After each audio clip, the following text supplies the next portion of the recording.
Yo, what's good everyone? Welcome to Dev House. It's your boy Elijah. So if you clicked on this video, chances are you're starting your real estate career and you're looking for where to begin, how to find a class that best suits your learning style, whether that's a remote online class or that's an in-person class.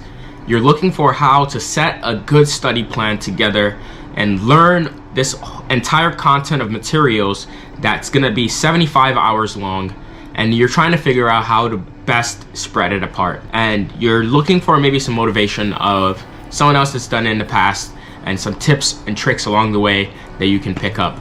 So really first, we're gonna start with choosing a school. This is the most important thing. Choosing a program that best works for the way you learn. I was able to go with an online class because I like the flexibility of, reading 3 chapters today, but maybe 1 chapter tomorrow, because I'm not holding anybody back. I'm just gonna be reading the content by myself in my own pace, and I can quiz myself as I go. So that worked best for me. You may not be a person like that. Maybe you're more in tune with in-person, in-class lectures where you're actually talking with a professor that's gonna give you feedback.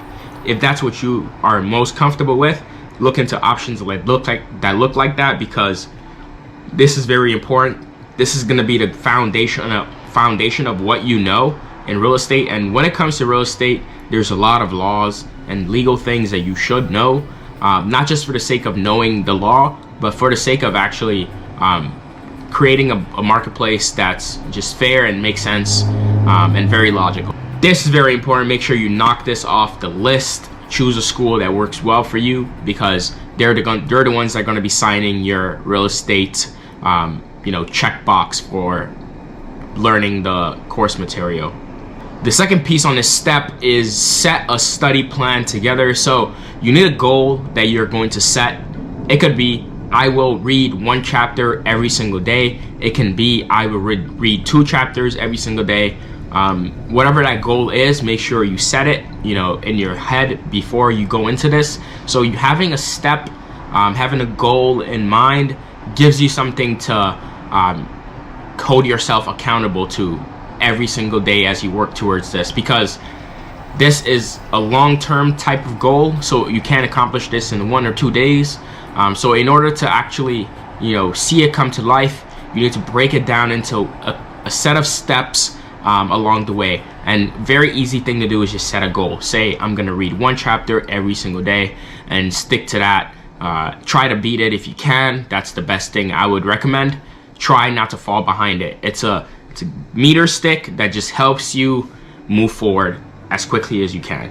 Another tip you can use is percentages. So if your course is set up by a percentage, something I did was I went and did 5% every day. Sometimes I would stop in between chapters, so it's not quite the same as saying I'll read 1 chapter a day. I said I would do 5% a day, and that could have been 1 chapter, that could have been 2 chapters sometimes, that could have been 3 sometimes. So it just kind of varied.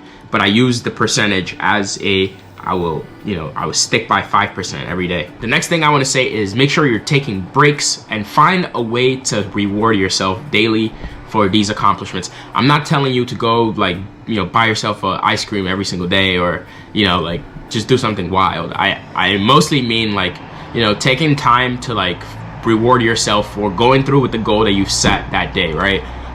And it doesn't have to be super large. It can be very tiny. You can even make it something that's good, make your bed, or do your laundry, or clean up your nails, whatever it is, right? It's it's something you do for yourself, and you'd be like, wow, I'm rewarding myself for doing a good job and accomplishing the goals that you've set. So it's you did a good job, so you should reward yourself for that. The next thing I'm going to talk about is hacking your dopamine reward system by restricting the things that sometimes you enjoy but you shouldn't necessarily have all the time, and you give yourself it when you accomplish 1 goal that you've set. So this is a really, really ancient trick even, right? It's the things that you enjoy, if you deprive yourself of it a little bit,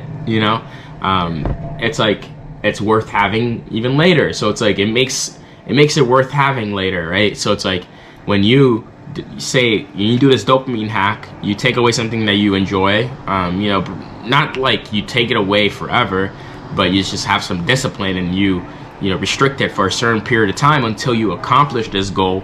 So then it motivates you to accomplish this goal because that's what's in your way. That's the obstacle. So it's a nice little dopamine hack, because then it's like you're motivated enough to accomplish this thing, and once you accomplish it, you can get that reward at the end. So it's like it's a win-win. It works out. So you get the one W from accomplishing your goal, you get the second W from the reward of the thing that you enjoy most. So with that being said, at the end of every chapter in your real estate school, one thing you want to make sure you're doing is you're quizzing yourself about the major theme. I know in my time when I was taking the course and learning about a lot of things, I struggled a lot with deeds. I struggled with encroachments. I struggled with what sections and townships were. So these are things that I'm just mentioning, but these are like things you need to know.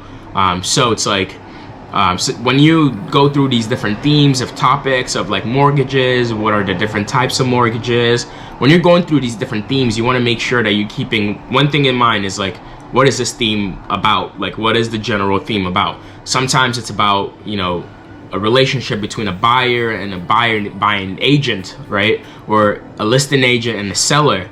It could be any of those different themes. It's like you just got to figure out what it is and quiz yourself on those scenarios, what you're expected to do, what you're not allowed to do. And it's really not rocket science what you're not allowed to do. Mostly just be a good person, honestly. Be honest, be a good person, follow the protocols, and you're pretty much golden.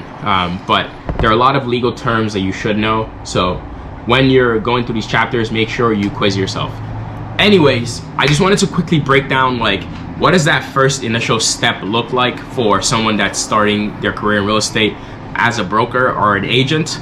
So if you're starting off here, you want to make sure you're picking the right place for you to learn the material. This is all foundational groundwork material, so you need to know these things.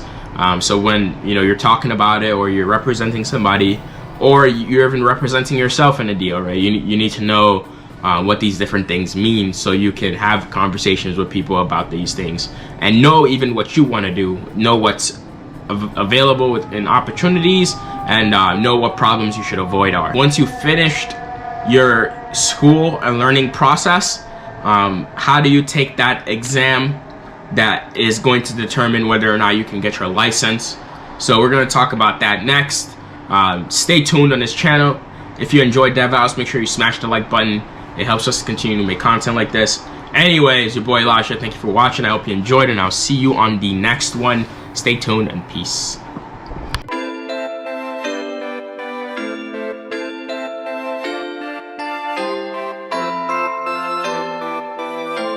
Don't speak to no one but the facts to the masses, pouring out the